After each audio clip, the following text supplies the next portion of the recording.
नमस्कार दोस्तों, मैं हूं घनश्याम और आप देख रहे हैं learn technical analysis by Ghanshyam tech. दोस्तों, इंट्राडे सपोर्ट रेजिस्टेंस की एक और वीडियो में आपका स्वागत करता हूं। जैसे कि मैंने लास्ट वीडियो आप लोगों के लिए डेली चार्ट पे बनाया हुआ था, सपोर्ट का अलग और रेजिस्टेंस का अलग। अगर उस हिसाब से आप फॉलो कर रहे हैं तो मुझे उम्मीद है आप धीरे धीरे चीजों को समझ रहे हैं, सीख रहे हैं। अब अगला जो हमारा टॉपिक है वो है सपोर्ट और रेजिस्टेंस, लेकिन हम इंट्राडे चार्ट पे किस तरह से सपोर्ट और रेजिस्टेंस को फॉलो करेंगे। इंट्राडे चार्ट मतलब शॉर्ट टर्म में 5 मिनट और 15 मिनट पे चार्ट में किस तरह से फॉलो करेंगे और किस तरह से उसे हम बाइंग या सेल कर सकते हैं अपने सपोर्ट या रेजिस्टेंस को। तो इस चीज वीडियो को ध्यानपूर्वक देखिएगा। वीडियो अच्छी लगे तो वीडियो को लाइक और शेयर जरूर कर दीजिएगा और जो आपका इंपॉर्टेंट सुझाव हो वो मुझे कमेंट बॉक्स में आकर के जरूर दीजिएगा। और नेक्स्ट वीडियो, जैसा कि आप लोग को पता है, नेक्स्ट वीडियो में जो सेकेंड स्ट्रेटजी है उसके बारे में बताऊंगा। जिस दो स्ट्रेटजी की वजह से मैंने अपने जॉब को छोड़ा था वो वीडियो मैं आप लोग को फ्राइडे के सेशन में डालूंगा, तो उस वीडियो को भी आप लोग जरूर देख लीजिएगा। और देखिए, सिर्फ वीडियो को देखना नहीं है, उसको इंप्लीमेंट करना है, सही जगह पे इंप्लीमेंट करना आपको सीखना है। देखिए, अगर आप इंप्लीमेंट नहीं करते हो, सिर्फ देखते रहते हो, तो मार्केट कहीं ना कहीं आपको छोड़ के निकल जाएगा काफी दूर और जाके आप ऊपर की प्राइस पे या नीचे की प्राइस पे जाके फंसोगे।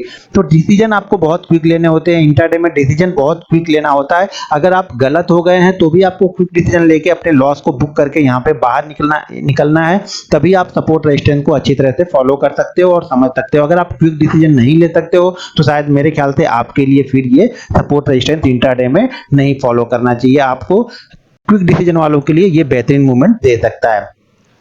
अब यहाँ पे देखिए, मैंने बैंक निफ्टी का चार्ट लगाया। जनरली मैं बताता हूँ आप लोगों को, मैं लाइव चार्ट ज्यादातर समझाता हूँ। लाइव चार्ट में अगर चीजें हो तो ज्यादा मजा रहता है, तो ज्यादातर मैं लाइव चार्ट पे ही आप लोग को समझाता हूँ। तो ये अभी बैंक निफ्टी यहाँ पे ट्रेड कर रहा है 22,367 पे बैंक निफ्टी ट्रेड कर रहा है। टाइम हो रहा है 2:18 पे। और यहाँ पे देखिए, अगर मान लीजिए मैं एक सपोर्ट एक रेजिस्टेंस मैं ड्रॉ करूँ तो ये रेजिस्टेंस हमारा निकल के आ रहा है यहाँ पे 22,415 22,420 के आसपास का। अब देखिए, रेजिस्टेंस जैसा कि मैंने बताया है कि रेजिस्टेंस एक पॉइंट नहीं होता है, रेजिस्टेंस एक रेंज होती है। तो हमारी जो रेंज है रेजिस्टेंस की, पहले ये देखिए, पहला हाई यहाँ पे बना जो कि लगभग 400 के आसपास है। दूसरा हाई भी लगभग 408 और 410 का बना। तीसरा हाई यहाँ पे बना 400 ये हाई मेरा है 420 का, 419 का हाई है। तो यहाँ पे देखिए, मुझे 3 पॉइंट तो क्लियर चाहिए। देखिए, आप 3 पॉइंट के पहले बाइंग सेलिंग करने में मत घुस जाना। आप लोग की 2 में ही वालों, हम डेली चार्ट पे 2 में एक बार कर सकते हैं, कब? जब एक्सपीरियंस हमें हो जाएगा तब। इंट्राडे चार्ट पे हमेशा हमें 3 बार चाहिए, हमेशा हमें 3 बार चाहिए। एक लो लगाए, उसके बाद फिर हाई लगाए। लो का मतलब हमारे हाई प्राइस से नीचे करेक्ट होके आए, फिर हाई लगाए, फिर करेक्ट होके आए, फिर हमारे हाई प्राइस के आसपास यहाँ पे जाए। तो यहाँ पे ये 3 बार बैंक निफ्टी यहाँ पे जा चुका है। कौन से लेवल के आसपास? 410 से लेकर के 400 से लेकर 420 के आसपास ये 3 बार जा चुका है। अब अगर ये यहां से देखिए, ये इसके रेजिस्टेंस होगा 1 2 3। अगर ये इंट्राडे में या तो एक ही दिन में बना है तो भी अच्छी बात है, मूवमेंट थोड़ी छोटी मिलेगी। अगर यही रेजिस्टेंस आपको 3-4 दिनों का बना हुआ है, मान लो पीछे 3-4 दिनों का भी ये 22,400 22,420 के आसपास रुक रहा है, उसके क्रॉस नहीं कर पा रहा, तो उसकी संभावना ज्यादा है कि वो ब्रेक करता है तो जनरली 200-250 पॉइंट की मूवमेंट आपको वन वे देता है, यानी बड़ी अच्छी मूवमेंट देता है।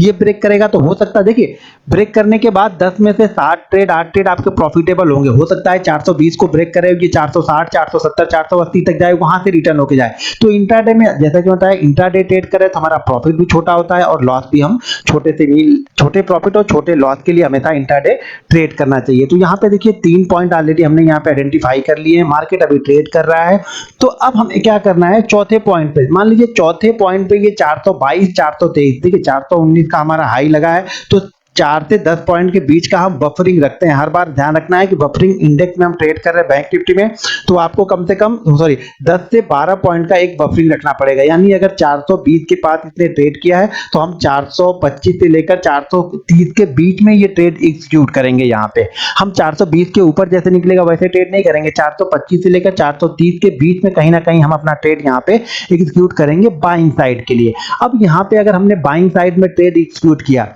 मान लीजिए ये निकल गया 422 423 के 425 430 के ऊपर ये ट्रेड करने लगा बैंक निफ्टी।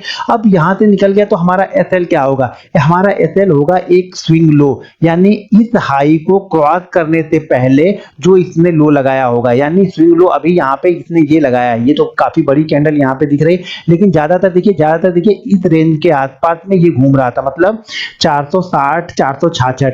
यानी अगर ये 420 425 को निकालता है तो जो आपका एसएल होगा वो, या तो हमारा एसएल कहाँ पे होगा, हमारा एसएल यहाँ पे होगा लगभग 360 के आसपास। हमारा एसएल यहाँ पे ये होगा क्योंकि इस रेंज के पास में ये काफी टाइम बिता चुका है, तो हमारा एसएल जो होगा वो इसी रेंज के आसपास हम एसएल अपना लगा के बैठेंगे। कितना, 22,360 के आसपास। हमारा ट्रेड एग्जीक्यूट कब होगा, जब ये 425 430 ट्रेड करेगा तब हमारा ट्रेड यहाँ पे एग्जीक्यूट होगा। उस ट्रेड में हमारा एसएल यहाँ पे 360 का होगा, यानी 22,360 का हमारा यहाँ पे एसएल होगा। और यहाँ से निकलेगा तो हमें मूवमेंट यहाँ पे मान के चलिए कि पहली मूवमेंट आपको वही 60 से 80 पॉइंट, यानी हम 500 के इंपॉर्टेंट रेजिस्टेंस के आसपास पहुंचेंगे। अगर मान लीजिए 500 का इंपॉर्टेंट रेजिस्टेंस ना होता, हम 22,200 22,300 के आसपास ट्रेड करते, तब ये मूवमेंट काफी क्विक मिलती है। तो यहाँ से अगर हम मूवमेंट निकली भी तो ये मूवमेंट कहां तक जाएगी, 480 500 के आसपास तक जाएगी। फिर हम 520 के ऊपर जब निकलेंगे तब हमारी मूवमेंट यहाँ पे तेज होगी। अब दो कंडीशन है,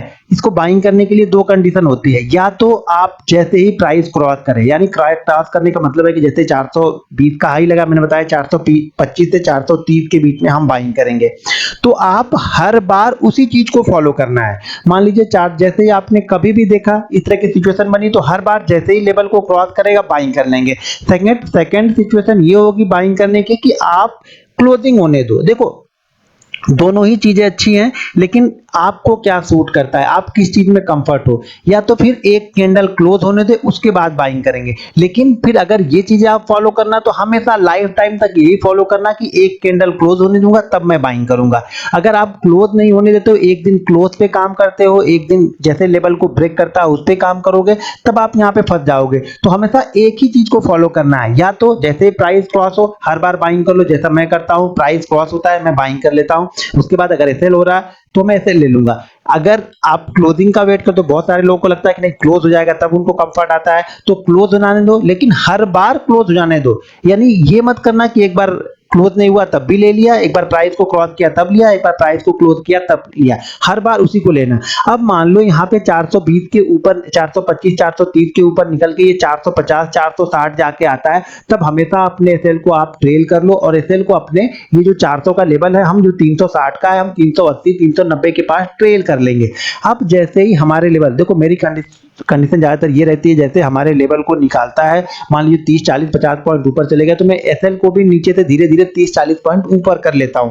बैंक निफ्टी देखिए अगर ब्रेकआउट होगा, सस्टेन हो गया, तो आपको वो नीचे नहीं आएगा, वहां से एक अच्छी मूवमेंट देके निकल जाएगा, 70 80 90 100 पॉइंट जो भी देके निकल जाए दे देगा। लेकिन अगर फिर वो ब्रेकआउट होने के बाद तुरंत ही नीचे आने की कोशिश करता है, तो ये एक्सपीरियंस के साथ में आपको आ जाएगा कि हम अगर तुरंत ही मान लीजिए एक कैंडल में इसने ब्रेकआउट किया, अगली कैंडल में ही ब्रेकआउट के नीचे ट्रेड करने लगा, तो ये आपको एक्सपीरियंस के साथ में आएगा। बहुत लोग क्या करेंगे, जैसे ब्रेकआउट होगा ले लेंगे, नीचे की तरफ आएगा फिर एग्जिट कर देंगे, तो ये गलत है। अगर आपने ब्रेकआउट हो गया तब आपको हमेशा फिर स्टॉप लॉस को फॉलो कीजिए, स्टॉप लॉस के साथ में लीजिए, फॉलो कीजिए। अगर ये ब्रेकआउट होने के बाद 30 40 50 पॉइंट फास्ट निकल जाता है तो अपने स्टॉप लॉस को फास्ट आप ट्रेल कर लीजिए। तो इस दो कंडीशन को यहाँ पे आपको फॉलो करना है जब भी स्टॉक सपोर्ट को ब्रेक करता है, रेजिस्टेंस को ब्रेक करता है तब।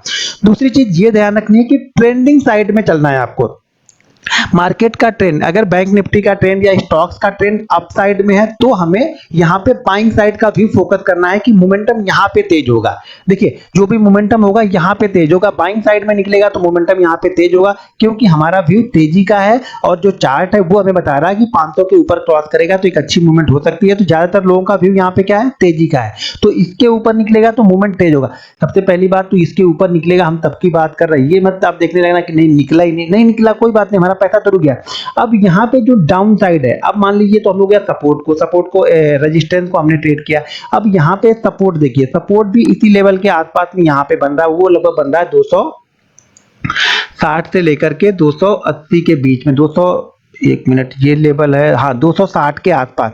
इस कैंडल ने जो लो लगाया वो लगाया 266 का, इस कैंडल ने लो लगाया है वो लगाया है यहाँ पे, एक मिनट इसका लो देख लेते हैं। इस कैंडल ने लो लगाया वो लगाया है 263 का, और इस कैंडल ने लो लगाया है वो लगाया है यहाँ पे 246 240 के आसपास का इसने लो लगाया हुआ है, तो इसने लो लगाया है 234 का। तो अब देखिए यहाँ पे दो कैंडलों ने 260 के आसपास का ट्रेड लगाया है, तीसरी ने एक डिप नीचे की साइड में दिया है। तो अगर मान लो यहाँ से ये नीचे की साइड में निकलता है तो अब हम इसको ट्रेड कहाँ पे करेंगे, 260 के नीचे। 260 के नीचे ही ट्रेड करने लगेगा, तब हम इसको नीचे की साइड में यहाँ पे ट्रेड करेंगे। नीचे की साइड में यानी हम यहाँ पे सेल पोजीशन बनाएंगे। तो सपोर्ट और रेजिस्टेंस को ट्रेड करना का देखिए इंट्राडे चार्ट पे ट्रेड करें तो हमेशा रेजिस्टेंस को हमें बाइंग करना है, यानी रेजिस्टेंस के ऊपर निकलने देना है तो हम बाइंग साइड का व्यू बनाएंगे। सपोर्ट के नीचे अगर ट्रेड करता है तो हम सेल साइड का व्यू बनाएंगे।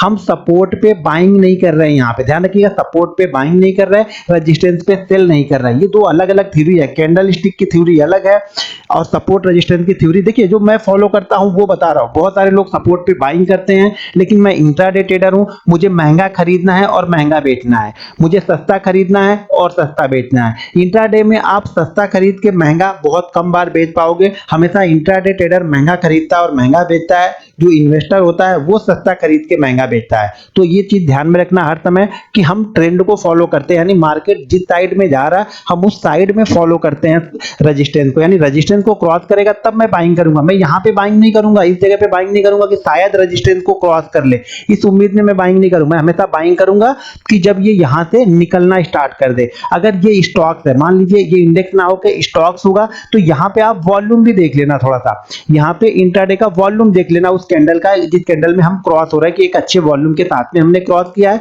तो आप उसको फॉलो कर सकते हैं। तो ये हमारा सपोर्ट और रेजिस्टेंस। तो रेजिस्टेंस को हमें क्या करना है, रेजिस्टेंस को ऊपर निकलता है तो बाइंग करना है, सपोर्ट के नीचे आता है तो हमें इसको सेल करना है। अभी देखिए चार्ट में दोनों चीजें बनी है। अब मान लीजिए आज ये निकलता ही नहीं है, हो सके आज ये ना बाइंग साइड का सिग्नल दिया ना सेल साइड में आया, तब हमें क्या करना है। अब ये अगर आज नहीं निकलता है और कल वापस इसी बीच में कहीं पे ओपन हो जाता है और उसके बाद इन लेवलों को क्रॉस करता है, तो समझ जाइएगा एक जबरदस्त मूवमेंट आपको देखने को मिलेगी। अगर अप साइड में क्रॉस करेगा तो ऊपर की साइड में एक जबरदस्त मूव आपको देखने को मिल सकता है। जबरदस्त मूव का मतलब ये नहीं होगा कि हम इंट्राडे ट्रेड करें तो हम 500-700 पॉइंट की मूव, हो सकता है वो मिल जाए, लेकिन हमारा जबरदस्त मूवमेंट यही है कि वो अगर वहां से 70 से 100 पॉइंट के बीच में चला गया तो भी बहुत अच्छी मूवमेंट है। आप चीजों को समझना स्टार्ट करो। अब ये देखिए शायद नीचे की साइड में आ रहा है, यहाँ पे ऊपर की साइड में क्रॉस नहीं किया। अब ये नीचे की साइड में देखते हैं क्या हमारे लेवल को ब्रेक करता है 60 के। अगर 60 के लेवल को ब्रेक करेगा तब यहाँ पे एक जो सेल साइड का पोजीशन बनाएंगे और उसमें यहाँ पे 180 तक की मूवमेंट हमें देखने को मिल सकती है। यहाँ से देखिए 263, 163 यानी 100 पॉइंट की ये कैंडल है, तो 100 पॉइंट की कैंडल है, तो यहाँ पे हमें एक मूवमेंट देखने को मिल सकती है 70 से 80 पॉइंट की। तो देखते हैं अगर इसके नीचे जाता है तो मैं इस वीडियो को कंटिन्यू रखता हूं। तो अगर बीच वाली वीडियो मान लीजिए, अब जरूरी नहीं है किसी कैंडल में चला जाए, होता है कि 10 मिनट 20 मिनट बाद में आए, जब इस लेवल के पास में आएगा तो फिर से मैं ये वीडियो स्टार्ट कर दूंगा और आप लोग को बता दूंगा। लेकिन पहले मैं चीजें क्लियर कर दूं, आपको सपोर्ट रेजिस्टेंस किस तरह से करना है। हमेशा रेजिस्टेंस के ऊपर बाइंग करना है और सपोर्ट के नीचे सेल करना है। इंट्राडे में कंडीशन ध्यान रखना है कि अगर आप एक कैंडल क्लोज वाले ट्रेडर हो तो हमेशा क्लोज होने दीजिए। 10 बार अगर ट्रेड करते हैं तो 10 के 10 बार कैंडल को क्लोज होने दीजिए। 430 है तो 430 जैसे ही क्रॉस होगा मैं बाइंग कर लूंगा। तो मैं उस टाइप का ट्रेडर हूं, जैसे मेरा लेवल निकलता है मैं बाइंग कर लेता हूं, जैसे मेरा लेवल नीचे की साइड में जाता है मैं सेल कर दूंगा। यहाँ पे तो ट्रेंड की साइड में मूवमेंट फास्ट होगी, यानी अभी ट्रेंड अप है तो यहाँ पे मूवमेंट फास्ट होगी, जो नीचे की साइड में होगी ये मूवमेंट स्लो। स्लो का मतलब ये नहीं होता कि वो नीचे नहीं जाएगा, स्लो का मतलब ये है कि वो धीरे धीरे धीरे धीरे करके नीचे जाएगा। और जिस साइड में ट्रेंड होता है उधर निकलता है तो हम फास्ट यानी बड़ी बड़ी कैंडल बनाते हुए चलते हैं। अब बड़ी बड़ी कैंडल का मतलब ये नहीं कि यहाँ पे बड़ी कैंडल बनाएगा ही नहीं, हो सके तो बनाए, लेकिन ये मूवमेंट मान लीजिए अगर यहाँ से निकलते हैं तो हम 250-300 पॉइंट जा सकते हैं शायद, और यहाँ से निकलेंगे तो हम 100-150 पॉइंट की उम्मीद लगा बैठे हैं। तो ये फर्क पड़ता है अगर किसी ट्रेंड में है हम तो। अब यहाँ पे देखो मैं इसको थोड़ा सा बड़ा करता हूं जिससे आपको ट्रेंड समझ में आ जाए कि हम बाइंग से, ये देखिए हम यहाँ पे ट्रेंड है, पिछले 3-4 दिनों से हम कंटिन्यू जा रहे हैं। अब यहाँ पे देखिए मैंने एक रेजिस्टेंस सपोर्ट बनाया हुआ था और ये मैंने आप लोग को पुट दिया हुआ था, जो हमारी पुट 150 पॉइंट बढ़ी थी वो ये वाली पुट है। तो यहाँ पे देखिए पहली बार गया, फिर दूसरी बार गया, फिर तीसरी बार गया, चौथी बार क्या होगा, ये ओपनिंग कैंडल है। तो ओपनिंग कैंडल में हमें ट्रेड नहीं करना है, यानी शुरू के 5 मिनट में ही अगर मान लीजिए कल ये बीच में क्लोज करे और शुरू के 5 मिनट में ही इस लेवल को निकाल दे और बड़ी कैंडल बना दे तो हमें ट्रेड नहीं करना है। ये ध्यान रखना है, शुरू के 5 मिनट का लो लगने देंगे, उसके बाद जो नया लो लगाएगा यानी 5 मिनट की कैंडल के लो को ब्रेक करेगा। अगर वो लो इस लो से इस लो के नीचे है, तब की बात कर रहा हूं, तब हम बाइंग करेंगे। या आप मान लो इसके ऊपर निकल गया और पहली कैंडल यहाँ पे निकल के 40-50 पॉइंट की बन गई, तो वेट करेंगे, तुरंत बाइंग नहीं कर लेंगे। फिर यहाँ पे देखिए जैसे निकला और जैसे इस लेवल को इसने ब्रेक किया, काफी अच्छी मूवमेंट हमें यहाँ पे देखने को मिली और तुरंत ही यहाँ पे 5 से 7 मिनट में ही ये स्टॉक्स बहुत तेजी से 150-200 पॉइंट का करेक्ट हो चुका था ये बैंक निफ्टी। तो इसी तरह की सिचुएशन अगर यहाँ बनती है तो भी अच्छी बात है। मान लीजिए आज क्रॉस ना हो के कल क्रॉस होता है तो मेरे ख्याल से और अच्छी मूवमेंट मिल सकती है। जो मूवमेंट आज शायद हम 60-70 पॉइंट की देख रहे हैं दोनों साइड में, किसी साइड में शायद वो मूवमेंट आपको वहां पे 100 से 150 पॉइंट की हो जाए। देखिए इंपॉर्टेंट ये है ना कि मार्केट को बनाने देना है, आप लोग को नहीं बनाना है। आप लोग क्या करते हो ना, बैठे बैठे कुछ ट्रेड नहीं मिलता तो आप लोग खुद ही ड्रॉ करने लगते हो, खुद ही बनाने लगते हो। तो मार्केट को सारी सिचुएशन को बनाने दो, सिर्फ आप देखते रहो। आपकी नजर में बिल्कुल सामने जो दिखे कि सही तरीके से बन रहा है, हमेशा उसको हम ट्रेड करते हैं। यहाँ पे आरे टेढ़े ट्रेड हो सके, एक दिन में 2 मिले, 2 दिन में 2 मिले, 4 दिन में 1 मिले, तो पहले आप चीजों को सीखो समझो। आप फिर इंट्राडे स्टॉक्स में भी देखोगे तो बहुत सारे मिल जाएंगे। कल मैं एक वीडियो और स्टॉक्स पे इसी तरह की बना दूंगा, जो जिन्होंने लाइव मार्केट में क्रॉस किया होगा या लाइव मार्केट में क्रॉस कर रहे होंगे उसका मैं बना दूंगा, जिससे आप लोग को चीजें और अच्छी तरह से समझ में आ जाए। अगर इस वीडियो में कुछ समझ में नहीं आ रहा तो मुझे कमेंट बॉक्स में आकर के जरूर बताइएगा। मैं नेक्स्ट वीडियो जो बनाऊंगा सपोर्ट रेजिस्टेंस की कल बनाऊंगा, तो उसमें मैं ऐड कर दूंगा। उसमें मैं कोई ना कोई 2-3 स्टॉक्स पे आपको एग्जांपल देके बताऊंगा, जिससे चीजें और अच्छी तरह से आप लोग को समझ में आ जाए। तो उम्मीद है चीजें आप लोग को समझ में आ गई होंगी। मिलते हैं नेक्स्ट वीडियो में। जय हिंद।